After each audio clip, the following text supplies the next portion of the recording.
Mga kaigo, pag ang isang police officer po or any member of law enforcement authorities, specifically po sa PNP and NBI, kapag po nakasis sila ng isang computer laptop, hindi po nila basta-basta and agad-agad ma-examine kung ano po ang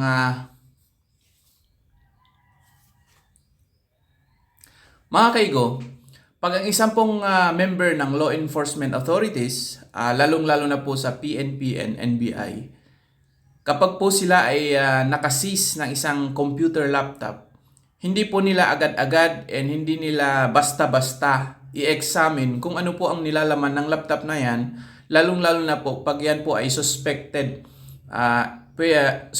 evidence na pwedeng magamit sa isang kaso, kailangan po nila ng kaukulang court clearance. Okay. So yan po yung tinatawag na cybercrime warrant. Specified po ito sa provisions ng RA 10175 or yung Cybercrime Prevention Act of 2012. At yan po ang pag-uusapan natin dito sa Free Criminology Review and Lecture number 21. Mga kaigo, tignan nyo na lang ng ating mga previous lecture and review. Kasi itong mga topic natin mga kaigo, kinukuha po natin sa TOS. Lalo na tingnan nyo, itong Cybercrime Warrant, andito po siya sa TOS 2024. So yun, rules on warrants. Pero pag-uusapan natin yung anong mga klase ng warrants. Kasi mga kaigo, merong pong apat na klase ng cybercrime warrant. We have the warrant to disclose computer data, warrant to intercept data, warrant to search, seize, and examine computer data, and lastly, the warrant to examine computer data. So kung napapansin niyo mga kaigo, lahat po may word na computer data, computer data, computer data, computer data. Yan ngayon, ipaliwanag ko muna sa inyo kung ano po ang ibig sabihin ng computer data. Na-define din po ito sa RA 10175. Excuse me, RO 175. So, ang computer data mga kaigo, sa simplest explanation nito, ito po yung mga information or everything na nilalaman po ng isang computer system. Pero hindi lang po ito nilalaman. Kasali na po ito yung mga software ng computer, mga programs ng computer. Andyan din po yung mga emails, text messages, images. Lahat po yan, sakop po yan ng tinatawag na computer data. Tingnan nyo, ito po ang definition yan. So, isa-isahin natin i-dissect natin yung ibig sabihin ng computer data para mag-gets nyo muna. Okay. Any representations, any representation of facts, information, concept. So, this, in short, these are any kinds of information na may ibig sabihin po and suitable for processing in a computer system. Unang-una, dapat yung facts na yan, dapat yung information na yan, or any information, dapat po nasa digital. Kasi kung nasa documents, yung typical na dokumento, hindi na po yan computer data. It's just like maybe document lang or data lang. Na itong mga computer, itong mga information, kaya pong i-process ng isang computer. Yan po ang ibig sabihin na suitable for processing in a computer system. Naka-digital po and ang computer system kasi mga kaigo, tatlo ang ginagawa niyan sa tatlo ang ginagawa niya sa data. So it manage data, it restore data, and of course kaya nating i-retrieve yung data. So pina-process niya yung documents na yun sa isang computer. Okay? Again, any kinds of information. Ang pangalawa kaigo, hindi lang po ito mga information. Okay? Tumutukoy din po ito sa mga programs. Okay? Na kayang i-command. Okay? Kayang utusan ng isang computer to perform a functions. In short, ito po yung mga software. Excuse me. Ito po yung mga program. Okay? So, mga software, computer data rin po ang mga yan. And lastly na dapat yung tandaan is yung it includes electronic documents. Yan. Ano ba itong mga electronic documents? Gaya po ng mga emails ninyo. Pictures na nasa digital world, okay? And or electronic data messages whether stored in computer system or online. Ngayon, yung computer data, it's either naka-upload po yan sa internet or nakasave lang doon sa computer mo or computer system mo or yung laptop mo, cellphone, etc. Computer data pa rin. Okay? Kumbaga, in short, ang computer data, ito po yung mga informations, etc. It's everything na nasa online. Hindi lang nasa online na, nasa computer. O, yun lang, ano? Okay, let's go back to the types of cybercrime warrant. Unahin natin yung tinatawag na warrant to disclose computer data. Mga igo, pag meron kasing nangyaring crime at may possible na ebidensya, sa isang computer na possesses by someone or isang, for example, yung SIM card natin, di ba, registered na tayo sa pag bumili tayo ng SIM card. Okay? Pwede pong i-mandate or pwede pong i-compel ang tao na yan. Pwede mong i-compel ang service provider na yan, gaya po ng PLDT, TM, Globe, or Dito, na mag-provide ng information sa kanilang subscriber. So, yung subscriber tayo yon. Okay? Kung kailangan. Pero, kailangan pong humingi ng police officer na yan or authority na yan ng warrant mula sa court. Ang tawag po dyan, warrant to disclose computer data. Kaya pag meron kang warrant dyan, wala kang talagang magagawa kung hindi mag-provide ng hinihingi na computer data. Okay, ito po ang ibig sabihin.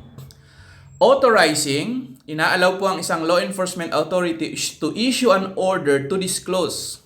Okay.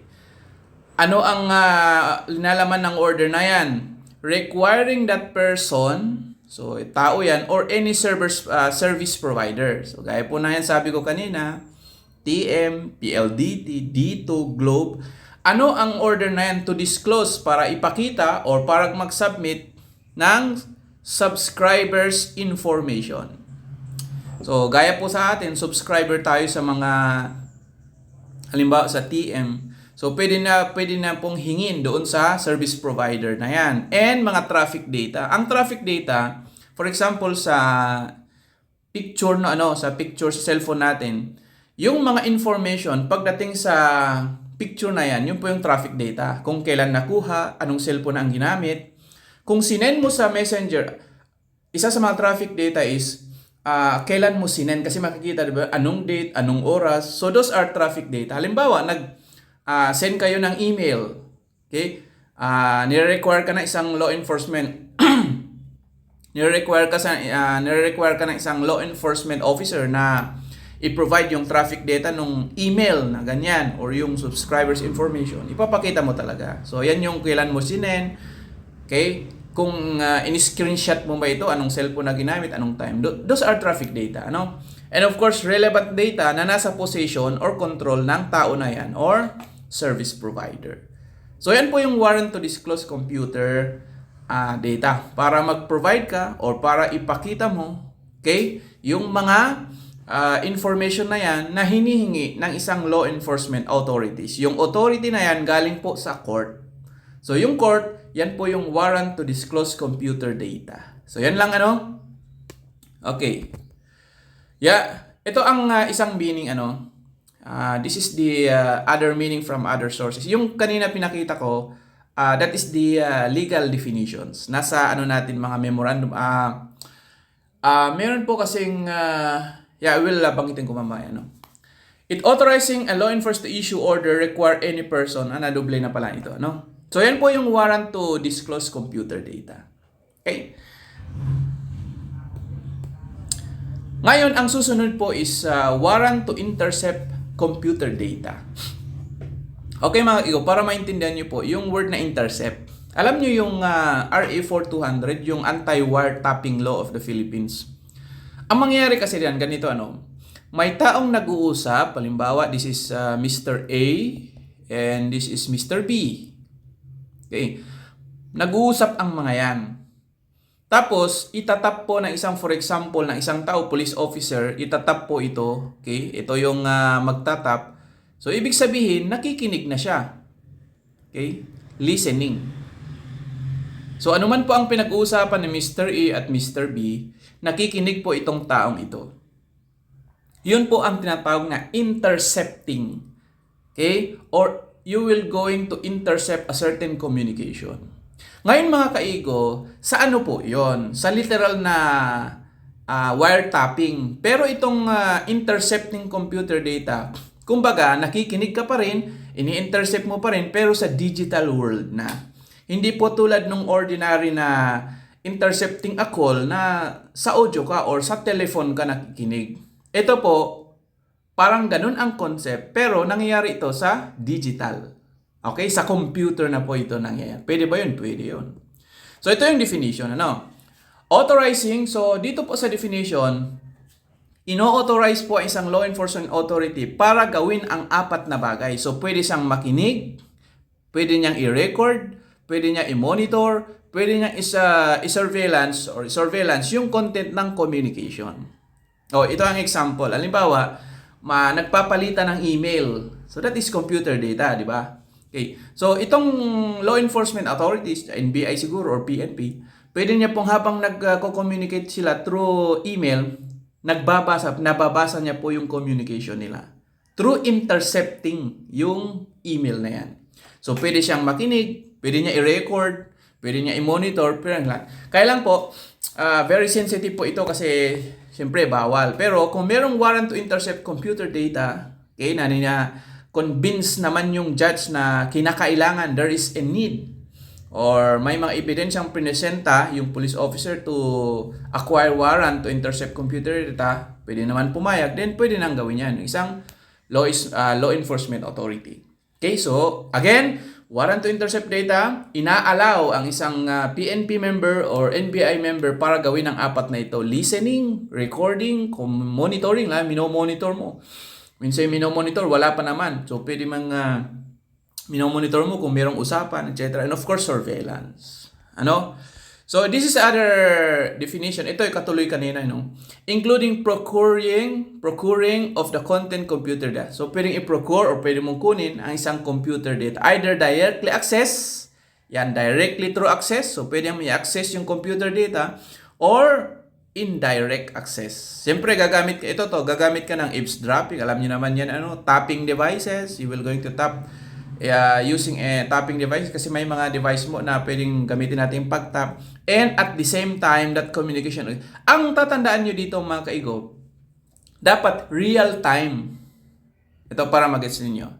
Ito po, dapat po real time collection of traffic data. So, kung nag-intercept ka, ito po yung real time na pag-intercept. Hindi po yung may natapos na communication. Dapat po, habang ongoing yung communication, so yan nga, real time recording, listening, surveillance, etc. Transit taking place. So habang nag-uusap yung dalawang tao, through text siguro, through messenger, okay? At the same time, nag-intercept naman yung law enforcement authorities na yan. Okay? So yan po, pero para magawa niya mga kaigo, kailangan niya po yung humingi ng warrant mula sa court. So, tatawagin po natin or tinatawag po yan na warrant to intercept computer data. Yan. Okay, ang susunod po na warrant to search, seize, and examine computer data. Doon po sa alam natin na search warrant, okay, ito po yung hihingi ng isang police officer ng search warrant. Sa search warrant, andun po yung specific area, specific place kung saan hahanapin yung something. Okay? Siyempre, pag kinuha, isi-seize niya. Pero dito po sa warrant to search, seize, and examine computer data, sa computer naman po ito. Kasi halimbawa po, nakalagay na may computer, pwede mo niya isi-seize yan at pwedeng i-examine. Okay? Pero dun sa examine computer data, may specific warrant po din yan. Yan yung pang-apat. We'll discuss later on. Okay? So, ibig sabihin, ito po mga kaigo, parehas lang naman yung idea doon sa alam ninyo na literal na search warrant. Kaya lang po, ang pinag-uusapan dito naman, computer. Okay? Kaya nga, mga kaigo, doon sa RA 10175, ano ba yung pinagkaiba ng cybercrime and traditional crime? Sa cybercrime, ang pinagkaiba lang naman doon sa traditional crime is pag sinabi natin cybercrime, ito po yung crime na nangyayari sa cyber, kaya cybercrime. Or ang target is computer, or ang tool is computer, or ang computer is incidental to the crime committed. Basta, Ang pinag-uusapan natin dito sa mga warrant na ito, involve lagi ang computer. So ang computer, malawak po ang ibig sabihin yan ha. Hindi po computer na computer desktop, computer laptop. Kasi ang cellphone, computer din po yan. Okay, ito pang ibig sabihin. It allows the law enforcement to initially make a forensic image. Tandaan na, dito sa warrant to search, seize, and examine computer data. Okay? I-document lang po yung computer on site na yan. And dapat po yung i-search mo, i-seize mo lang, dun lang sa naka-specified in the warrant. So, bawal ka pong tumalon sa other areas na wala doon sa search warrant na yan. Okay? Kumbaga, initial examine lang ang gagawin natin dito. Kaya nga, initially. Okay? Kasi sabi ko kanina mga kaigo, hindi po, halimbawa, may laptop na nahanap sa crime scene. Suspected na pwedeng ebidensya, halimbawa, sa online scam. Hindi mo po basta-basta examine on site yan. As per rules natin or as per law. Okay. Yan po ha. Yan. So, authorizing law enforcement authorized to search the particular place for item to be seized on or examined. Okay? So, dito lang, wala pang examination talaga nangyari kasi yan po ang pang-apat. Warrant to examine computer data. Ito na po mga kaigo na pag may laptop po yung nahanapan, you can examine kung ano po ang nilalaman, kaya lang dapat po meron kayong warrant galing po sa court. So, yan po ang isang responsibility ng isang seizing officer na in order na maibigay muna sa expert about computer, kailangan po muna ng warrant. Clearance. So, this is the definition. Law enforcement authority shall first, tignan nyo first apply for a warrant before searching said computer device or system. First shall. So, kailangan mo nang humingi ng warrant to examine computer data bago niya po kalikutin yung computer device na yan or computer system. And, syempre, ang purpose for obtaining forensic examination to the computer contained therein. So, magkakaroon po ng forensic examination. Halimbawa po sa cellphone, pwede niyang i-examine. So, hindi po basta ba. Doon lang sa number 3, ipipicture lang or magkaroon ng initial examination. Pero dito talaga, now, what is the logic? Siyempre, ang logic is, andyan yung data privacy, of course. So, kailangan pag i-examine mo yung computer na yan, you need a warrant to examine computer. So, WECD ang kailangan mo. Okay? So, ganyan po yung mga simplest explanation natin para mag-gets ninyo na meron palang mga tinatawag na cybercrime warrant. Okay? So, ayan, ulitin natin, types of cybercrime warrant, warrant to disclose computer data. Ito po yung mga tao na yan or yung service provider na yan, dapat mo i-disclose nyo yung computer data, especially yung mga information sa mga subscribers nila.